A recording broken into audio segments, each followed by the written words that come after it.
The heat of Miami in July wasn't just the temperature. It was an invisible pressure, heavy and humid, clinging to the skin even after night had fallen. But inside the grand hall of the Ritz-Carlton South Beach, the air was artificially freezing. The industrial air conditioning system was running at full capacity, trying to freeze the fake glamour of tonight. I stood in front of the large mirror in the staff prep area, adjusting the black bow tie on my collar. It was tied too tight. It felt like an invisible hand choking my windpipe, but I didn't loosen it. This discomfort was necessary.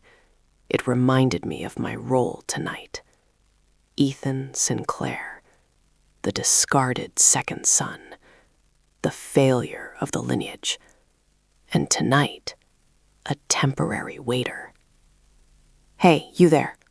A slurred voice, carrying the smell of expensive champagne and familiar arrogance, rang out from the door. I didn't need to turn around to know who it was. Julian, my older brother, the current CEO of the Sinclair Fashion Group, the man supposedly steering the family ship through the storm. I looked at the reflection in the mirror. Julian walked over, his ivory Tom Ford suit hugging a body slightly portly from endless partying. He looked like a male peacock spreading its tail, colorful but hollow. "What the hell are you doing standing there like an idiot?" He shouted, loud enough to assert dominance, but quiet enough so the VIP guests outside wouldn't hear. "The wine at table number 1 is out. That is Marcus Sterling's table. Do you know who he is?" I turned around, my face maintaining the emotionless mask I had practiced for the last 5 years. "I know," I replied, my voice deep and steady. "Legal representative of Aurora Holdings, your biggest creditor." Julian's facial muscles twitched slightly. The word creditor seemed to be a needle pricking his fragile ego. He stepped closer, thrusting his face into mine. I could smell the overpowering Santal 33 perfume trying to cover the sour smell of fear sweat. "Watch your mouth, Ethan," he hissed through his teeth. "He is not a creditor. He is a strategic partner. And tonight, you are just a lowly waiter I blessed with this job to earn a few pennies for rent." He grabbed a heavy silver tray, on which sat a bottle of Chateau Margaux 2015, already opened to breathe. He shoved the wine tray hard into my chest. The edge of the tray hit my ribs painfully, but I didn't wince. "Take this out there," Julian ordered, pointing toward the large double doors where melodious jazz music and noisy laughter echoed. "Pour wine for him, bow low, and keep your mouth shut. Don't let anyone know you carry the Sinclair name. I don't want your failure jinxing the lease renewal contract tonight." I looked down at the wine bottle on the tray, a bottle worth $2,000, double the monthly salary he thought I was earning. "Understood, Director," I said, a hint of sarcasm passing through my tone, but Julian was too busy with his anxiety to notice. "Good." He tilted his chin, adjusting the handkerchief in his suit pocket. "Do a good job. If Mr. Sterling happily signs tonight, I might consider tipping you $50. He smirked, patting my cheek twice, a gesture of public humiliation, like a master patting an obedient dog. He turned and walked out of the room, leaving me alone with the cold of the air-conditioned room and the silence before the storm. I lifted the wine tray. It was light, much lighter than the burden this family was carrying without knowing it. I walked to the door. I took a deep breath. The smell of luxury, the smell of money, and the smell of rot starting to rise from the Sinclair empire. I pushed the door open. Light from hundreds of Swarovski crystal chandeliers hit my eyes, blinding and brilliant. The music rushed in. The sound of glasses clinking rang like falling coins. I stepped into their battlefield, in a pitch-black waiter's uniform, hiding under the perfect cover. They saw a server. They saw a failure. But they forgot a basic rule of nature. The most dangerous predator is not the one roaring the loudest. It is the most patient one, standing silently in the dark, waiting for the moment the prey exposes its throat. And tonight, the throat of the Sinclair family is right in my hands. I moved through the crowd like a ghost. No one looked at me, or more accurately, they looked through me. That is the superpower of service workers. You are there, right beside them, hearing their darkest secrets, but in their eyes, you are just a piece of walking furniture. I glided past a group of upper-class ladies huddled near the chocolate fountain. Heavy pearl necklaces hung around their necks. Pink cocktails sat in their hands. Heard the Sinclairs owe the bank $50 million. A woman whispered behind a feather fan, her eyes sneaking a look at my father standing on the stage. And yet, they still throw a lavish party like this? Hush! The person next to her nudged her arm. It's the fake-it-till-you-make-it strategy. They are trying to impress the Aurora Investment Fund. Heard that if they don't renew the lease for the flagship building on Ocean Drive, they will go bankrupt next week. I smirked slightly. They knew more than I thought. Rumors in the Miami elite circle spread faster than wildfires in the dry season. I continued walking, heading toward VIP cable number 1, located in the center with the best view of the infinity pool and the dark night beach. 5 years ago, I also stood in a central position like that, but not as a waiter. Memories rushed back, sharp and stinging like a paper cut. That day, the meeting room of Sinclair Group was colder than tonight. My father, Mr. Robert Sinclair, sat at the head of the mahogany conference table, his face red with rage. He threw my proposal file onto the table. The thick file I had spent 6 months researching. Digital transformation and e-commerce strategy for Sinclair fashion. You are crazy, Ethan, he roared, his voice echoing through the glass room. Selling online? For a luxury brand? Do you want to lower the class of the Sinclair name to the level of flea market peddlers? My mother, Mrs. Evelyn, sat next to him, not saying a word in defense. She just looked at me with disappointed eyes, her hand twisting a 10-carat diamond ring. We sell experiences, Ethan, Julian added, his tone characteristically sarcastic. Customers want to be served, want to be pampered in a magnificent store, not click on soulless images on the internet. The world is changing, Dad. I tried to explain, my voice trembling with helplessness. Competitors are taking over the online market share. Physical store revenue is down 15% every quarter. If we don't change... Enough. My father slammed the table and stood up.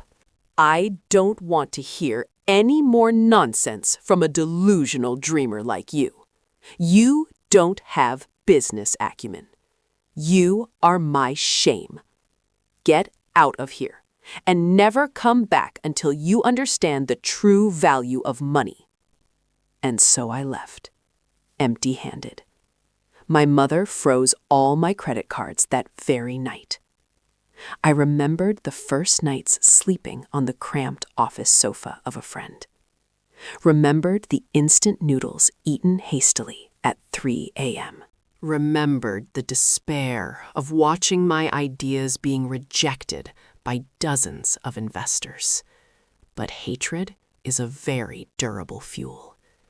I turned that humiliation into motivation. I founded Aurora Holdings. I focused on commercial real estate and venture capital in new technologies, the very things my family despised. While they were busy partying and preserving the traditional image, I silently bought up their bad debts through subsidiaries. I bought the building at 88 Ocean Drive, the heart of the Sinclair empire, when its previous owner faced financial trouble. And now, I am their landlord. I am the one holding the life of the tradition they worship. Wine? A sharp call pulled me back to reality. I had reached table number 1. Sitting in the seat of honor was Marcus Sterling. He was about 60 years old, with white hair, possessing the calm and commanding demeanor of an old lion. He was the only one who knew my true identity in this room. Sitting opposite him were my parents and Julian. They were laughing and talking, a smile so obsequious it was pathetic. "Mr. Sterling, please try this foie gras." My mother invited solicitously, pushing the plate of food toward Marcus. "Our private chef prepared it according to a special recipe." Marcus smiled politely, but his eyes were cold. "Thank you, Mrs. Evelyn, but I am waiting for the wine." "Oh, of course." My father turned to yell at me, even though he didn't bother to look at my face. "You there, hurry up! Don't keep the esteemed guest waiting." I stepped forward. I stood right next to my father, close enough that I could see the worry lines etched deep on his forehead, even though covered by a thick layer of makeup. I tilted the wine bottle. The dark red liquid flowed into Marcus's crystal glass. Drop by drop. Thick. Like blood. Marcus looked up at me. A flash of surprise crossed his eyes seeing me in this state. He was about to open his mouth to greet Sir, but I shook my head slightly. A shake almost invisible. I placed my index finger on the body of the bottle, tapping twice lightly. The code between us, not yet. Marcus understood. He picked up the wine glass, swirled it gently, brought it to his nose to smell. "Good wine," he said, his eyes still glancing at me with meaning. "But the server seems a bit quiet, doesn't he?" Julian hurriedly interjected, afraid I would ruin things. "Please forgive him, Mr. Sterling." Julian laughed falsely, waving his hand at me like shooing a fly. "This is a charity case of our family. My unfortunate younger brother, Ethan." My heart tightened a beat, but my face remained stone cold. My mother turned away, pretending to adjust her napkin, daring not to look into my eyes. My father snorted in contempt. He doesn't have the brain for big work. Julian continued to shame me, his tone feigning pity, but actually elevating himself. So we let him work as a waiter here, to let him learn manual labor, to let him understand that not everyone is born with leadership qualities like me. He turned to me, his eyes full of triumph. "Right, Ethan. Tell Mr. Sterling how grateful you are to the family for being given the chance to carry wine here." Silence enveloped the banquet table. Marcus put the wine glass down. The clink sounded dryly. He looked at Julian, then at my parents. "Interesting." Marcus spoke slowly, his voice dropping a few degrees.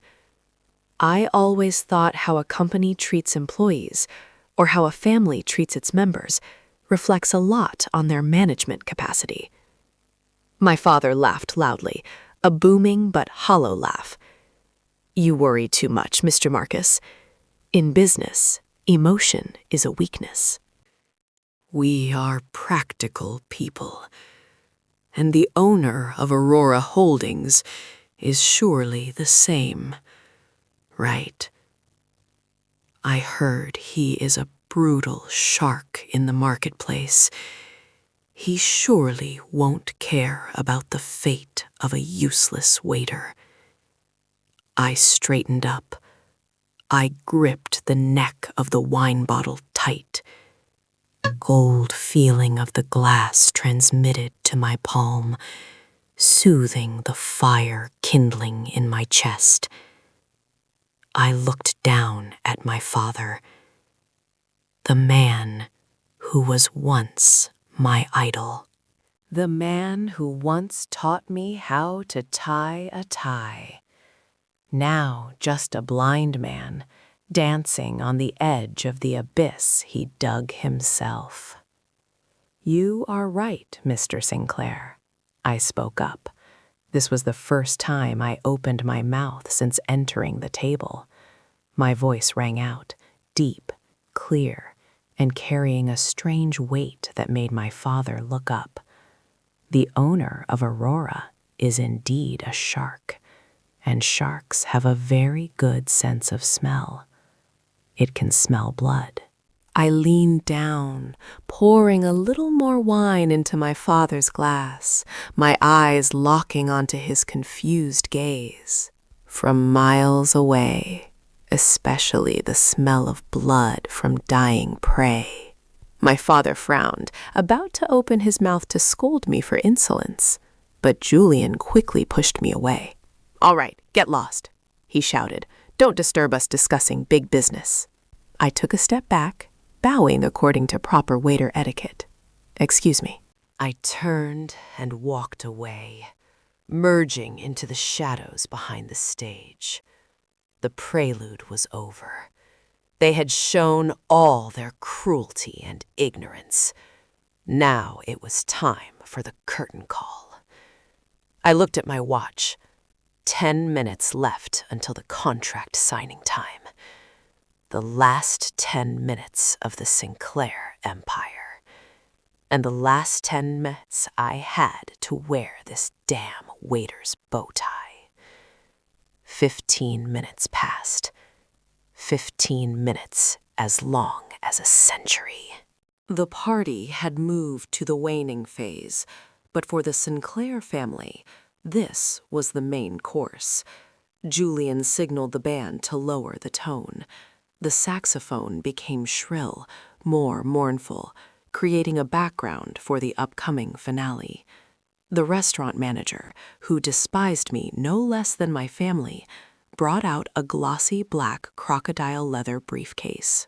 He placed it on the banquet table, right in front of Marcus, carefully, as if placing a nuclear bomb. Julian stood up, adjusting his suit lapel, taking a deep breath to regain his fake confidence. He unlocked the briefcase. The click of the metal latch sounded crisp in the suddenly quiet space. He pulled out a thick stack of documents, bound in gold-plated hard covers. "Mr. Marcus," Julian began, his voice sweet as honey mixed with arsenic. "This is the lease renewal contract for our flagship building at 88 Ocean Drive. We have carefully reviewed the new terms Aurora Holdings put forward. Although the rent increased by 20%, for the sake of long-term cooperation, we accept everything." My father, Mr. Robert, nodded in agreement, raising his wineglass as if to celebrate in advance. "That's right, Mr. Marcus. Sinclair Fashion doesn't just rent a building. We rent a symbol. And Aurora should feel honored to have a prestigious partner like us." I stood 3 steps away, hands clasped behind my back, watching this performance with disgust rising in my throat. They talked about prestige while owing employees 3 months of salary. They talked about honor while kneeling to beg for an extension to avoid being thrown onto the street. Marcus picked up the file. He didn't open it immediately. He used his thumb to stroke the Sinclair family crest embossed on the cover. "Prestige." Marcus repeated the word, his voice contemplative and unpredictable. "That is an expensive word, Mr. Robert. But in our investment world, prestige is not measured by words. It is measured by liquidity." Mr. Robert froze, the smile on his lips stiffening slightly. Of course," he hastily covered up. "Our cash flow is still very stable, just a little temporary difficulty due to restructuring." Marcus smirked slightly. He turned to look at me. His eyes seemed to ask, "Do you want to watch them play this game forever?" I kept a cold face, but I raised my eyebrows slightly toward Marcus's half-empty water glass. A silent command. I stepped forward, picking up the crystal water pitcher. "Excuse me, sir," I said softly, my tone properly respectful. I poured water into Marcus's glass. The water was clear, pure, unclouded, in complete contrast to the lies covering this banquet table. As I bent down, Julian suddenly reached out to block me. He looked at me with eyes full of malice. "What the hell are you doing?" he hissed. "Who allowed you to come close while we are discussing the contract? Get out of here immediately. You are dirtying the air here." He shoved my shoulder hard. The sudden shove caused the water from the crystal pitcher to spill out, dropping a few drops onto Marcus's expensive suit sleeve. "Damn it!" Julian panicked, hurriedly pulling out a handkerchief to wipe furiously for Marcus. "I am terribly sorry, Mr. Marcus. This stupid guy is so clumsy." He turned to me, face red with anger, raising his hand intending to slap me. His hand stopped in midair, because I did not step back. I stood still, looking straight into his eyes. My eyes were no longer the eyes of the weak younger brother from 5 years ago. It was cold, deep, and contained a silent threat that made Julian shudder unconsciously. He lowered his hand, but still tried to salvage some authority. "Get out!" he roared. "Go stand in the corner immediately. Don't let me see your face until the party ends." I said nothing. I put the water pitcher down on the table, very gently. I took the service towel draped over my arm, wiping the few drops of water remaining on the pitcher's spout. Then I turned to Marcus. "Apologies for the inconvenience, sir," I said. Marcus waved his hand, the smile on his lips completely gone. "It's fine," he said, voice hardening. "But I think we should get to the main business. I don't have all night to watch a family drama." Julian sighed in relief, returning to his seat. Yes, to the main business.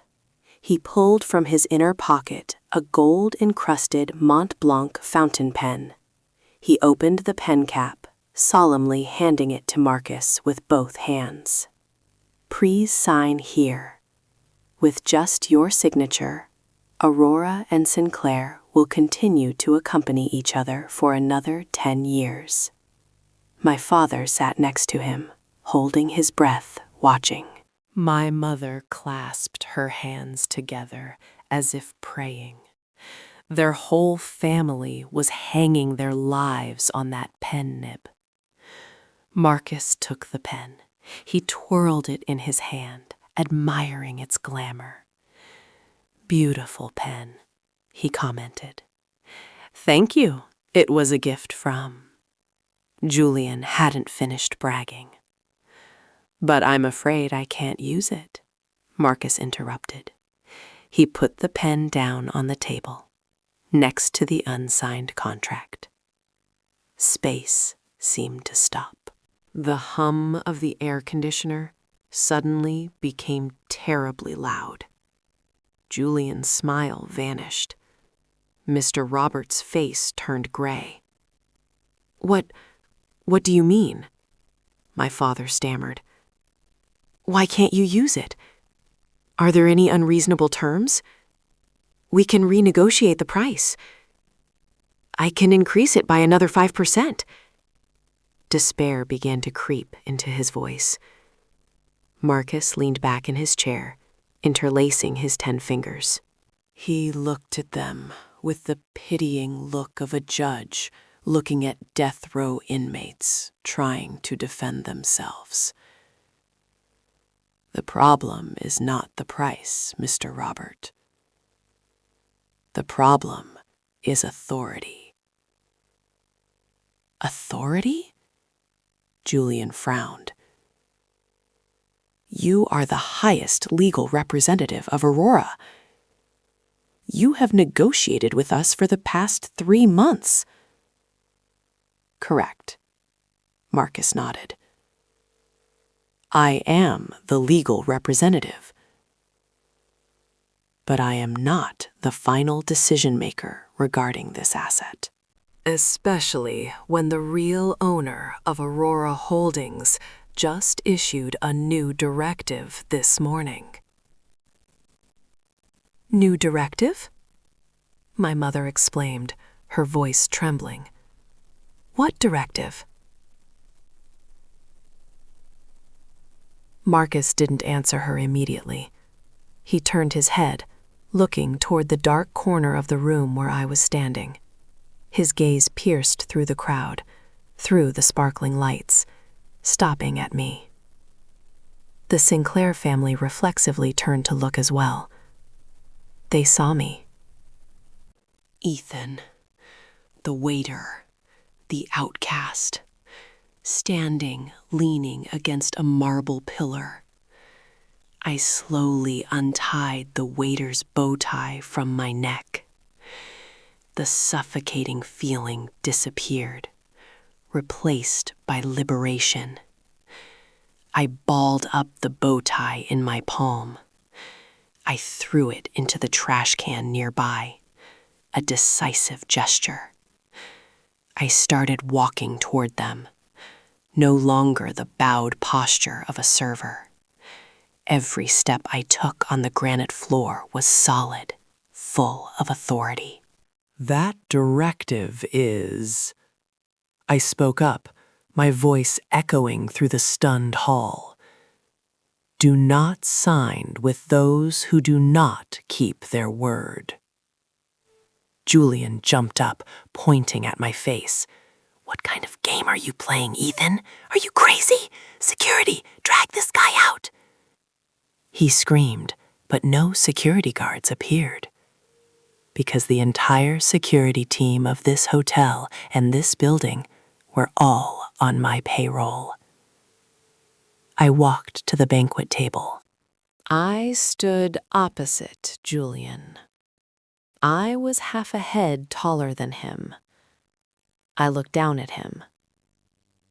"No need to call security, brother," I said, a faint smile appearing on my lips. "They only obey the building owner's orders, and unfortunately for you..." I picked up the contract on the table. I flipped through the pages, the sound of paper rustling clearly audible. "That person is not Marcus." My father tremblingly stood up, holding on to the table edge to keep from falling. What are you saying? Building owner? You are a waiter! You are a failure!" Marcus stood up. He adjusted his suit, stepping out of his seat. He walked around the table, coming to stand right behind my back. He bowed low, a bow of absolute respect he had never given anyone in the Sinclair family. "Mr. Chairman," Marcus said, his voice resonant, clear in every word. "Would you like me to cancel this contract immediately? Or would you like to do it yourself?" Thunderstruck, my mother covered her mouth with her hand, suppressing a scream of horror. Julian's jaw dropped, eyes bulging as if popping out.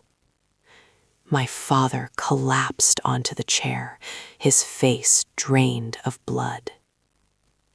The curtain of secrecy had been lifted, and this stage now had only one main actor left: me. The silence in the hall now was no longer the silence of ceremony. It was the silence of death, of a catastrophic accident that just happened right before the eyes of hundreds of people. Julian opened his mouth, trying to make a sound, but his throat felt stuffed with cotton. He looked at me, then at Marcus, then back at me. His eyes darted around like a rat cornered against a wall. "Chairman?" he stammered, his voice shattering like shards of pottery. "You are joking, right, Marcus? This guy, Ethan, he is just a hired dishwasher. He can't even pay rent for a motel room." Marcus didn't answer. He just took a step back, crossing his arms behind me, an act confirming silent power, but more brutal than any words. I looked at the trembling Julian. I saw sweat pouring down his temples, washing away the thick layer of foundation. "I don't wash dishes, Julian," I said gently. "I launder money. More precisely, I wash away the bad debts you scattered all over this Miami." I held up the contract, the paper heavy with numbers, with slave terms they were ready to sign. "Do you remember 2019? I asked, eyes still glued to the paper. "What did you say when you kicked me out of the meeting room?" Julian swallowed hard. "Ethan, listen to me explain. You said those without money have no right to speak." I looked up, staring straight into his eyes. "Now I have money, a lot of money. So do I have the right to speak yet?" My father, Mr. Robert, finally came to his senses.